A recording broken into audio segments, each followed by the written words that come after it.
Harry Hare painting tutorial. For this you will need a canvas, your paints, some fake gold leaf and some gold leaf glue. And you can also get this stencil from aramintafogden.com. So draw around your stencil, there you go, anywhere on the canvas, and then all around the hair paint your gold leaf glue. You want a nice consistent layer all over. There you go, you can see it going on there. It's quite milky. And when that milkiness disappears and it becomes transparent, then it's ready for your gold leaf. Okay, you can use a big brush for big coverage, and then you can get yourself a smaller brush to go in between the ears and round his face. Okay, so you'll probably have to leave that for about 10 to 15 minutes until it goes completely transparent. And then you can start to lay on the gold foil. Just lay it on all over, and then with your fingers or with some tissue, rub it into the canvas. And it comes off quite easily, and it reveals your hair. Yee-hee! Look at that, nice. You can keep the crumbs, and you can use that for another project. Okay, so now that you've got to this point, you're ready to paint your hair. Get some brown, maybe lighten it up with a bit of yellow. And very simply just cover your hair in brown. This is the first layer you're going to do, which will kill that blue and give you a brown hair. You're going to have to do 2 layers. So either use your hairdryer and dry your hair, or let it dry naturally. And then when it is dry, you've got it. You need another layer. It's best to do this, make him really stand out against that gold. Okay.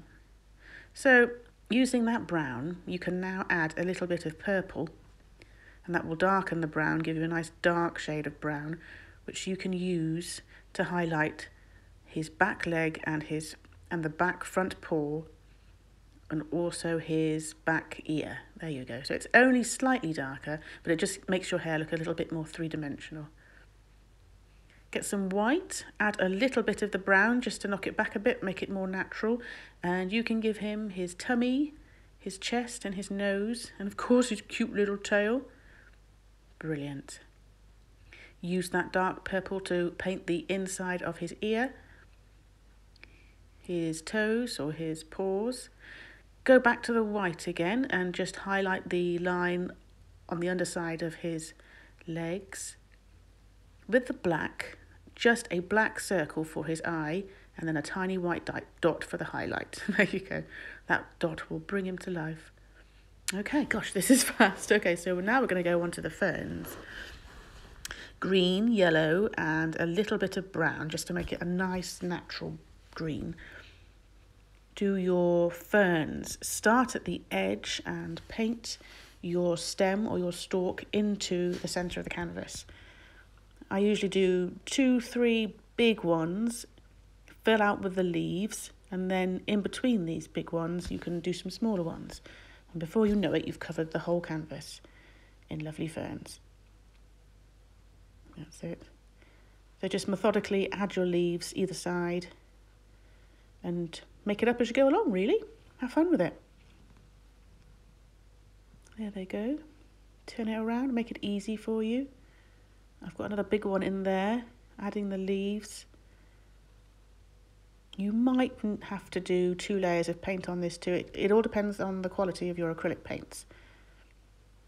But, you can walk away from it, have a cup of tea, do another job, and then come back to it later.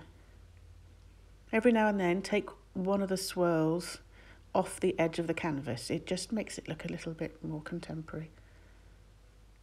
Okay, looking good. Pink. Oh, I love this pink. So, for this one, I've just added some really simple pink berries. There we go. They're just like the eye. They're just circles. And that's quite a nice strong pink, so I think I only need to do 1 layer with those. Dot them around everywhere, in between the leaves, bouncing around. He's causing havoc with those ferns and those berries. Right. Bit of white, a tiny bit of purple, and you've made a nice lilac. And use a nice thin paintbrush to paint yourself some stars. It's a cross with a cross over it. Really simple.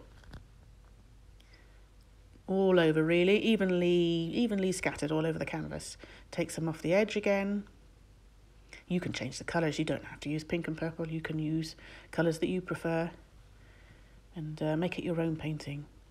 Okay, so now I'm going to do his whiskers. There you go, really quickly. So I just wanted to say, when you do his whiskers, make your white whisker paint a lot thinner so that it moves across the canvas really easily. If it's thick, it will catch and it will clot, but if it's a thinner paint, it will move nice and easily. There you go. There he is. Look, he looks lovely. I like him. Okay, well, thank you ever so much for watching. If you give it a go, let me know. Thank you, guys. Bye.